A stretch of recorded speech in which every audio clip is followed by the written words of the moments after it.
everyone, it's Don from Crux Terminata. Today's video is 34 Poxwalkers, which were a mixture from the Dark Imperium box set and from the Conquest part work. So that's why there's some different sculpts in there. So first things first, I primed them white. Now the reason I did that is because you get 2 free edge highlights later on. So you'll hopefully see that when we do some of the material and leather work.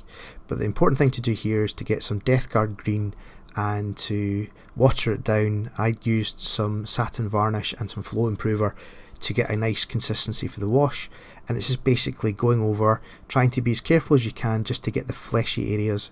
And you'll see some of the flesh I use a sort of orange and a peachy colour just to see what it was like to paint those colours, but they all look quite cool anyway. Doing the bones or the antlers or whatever you want to call them is bone white and some satin varnish again mixed together. And Roddy had said to me, why don't you go from light at the bottom to dark at the top, whereas I'd always sort of painted horns and things the other way around. So I took his advice and I'm glad I did, because I think it looks really good.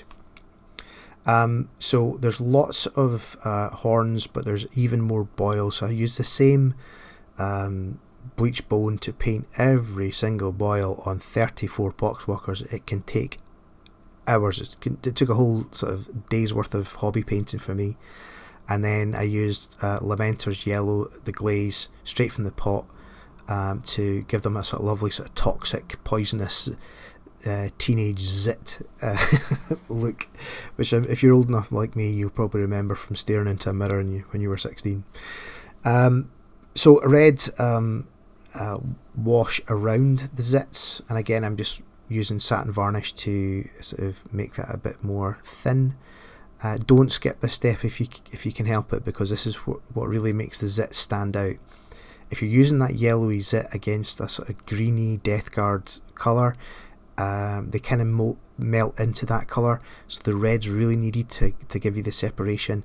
And it's not that difficult, it takes a bit of time, so stay with it, get some good tunes on, and crack on with it. Next up, we change to what am I doing here? Oh yeah, I'm showing you how quickly I did this. Once you get your eye into it, it actually becomes a lot easier than you might think. So the first couple I took ages doing, and then as I sort of got more and more into it, I learned how much paint the brush would hold at a time, and then it's just a case of dabbing around the zits. So it didn't take that long after that. The fabric, I went for a sort of blue boiler suit type, and I made it very thin, and this is where you get your free edge highlight, because if you do really thin paint over white, the edges of it get a free edge highlight actually. So I like the idea of the blue boiler suit. I like the sort of vault dweller type colour scheme, and I used snakebite leather for the leather work.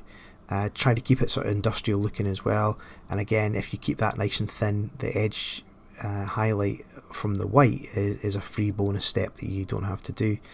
And I just do all the boots and the belts and all the sort of like safety stuff with that, and painted the hooks and everything with mithril silver. Any kind of sort of metal work, apart from the Nurgle flies, they got brass. You'll see the sort of belt buckle and everything getting painted there. So what I do now is I put a sort of dark wash on to bring out the metal work and to cover the leather work, so all the brown boots and the belts and everything and all the pouches, because there's quite a surprising amount of detail in minis that are just basically sort of cannon fodder. But I love that. I just thought they were really fun to paint, so I enjoyed doing it. And I'm using just the brown shade to work up to a sort of dark tip on the points of all the horns. You'll see there that some of the antlers some of the tentacles are green and some of the tentacles are purple, and it's just trying out different things. I just wanted to learn as much as I could. So here's the sort of family album front rank there. You'll see the sort of vault dweller-esque work gear, and I like the orange wrench.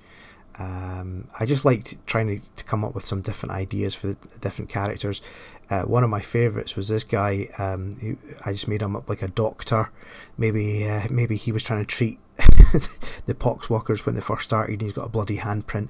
Someone's tried to grab him as they were changing or whatever. That's probably my imagination running nuts. But I like it. I like the metal, putting a sort of rusty wash over it to have it sort of look dirty.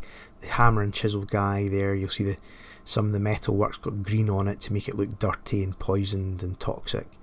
And the guy with the big belly blisters there.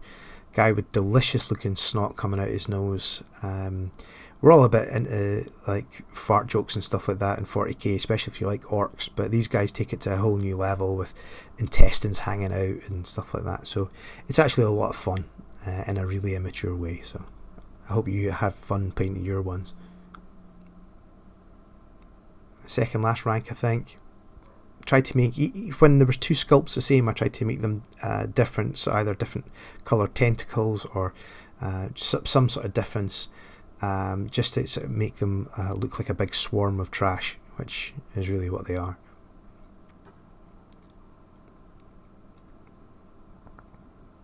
And this is the last group, so you'll see there's a guy like that who's pink with a purple tentacle. There's a guy sort of like a more sort of peachy colour.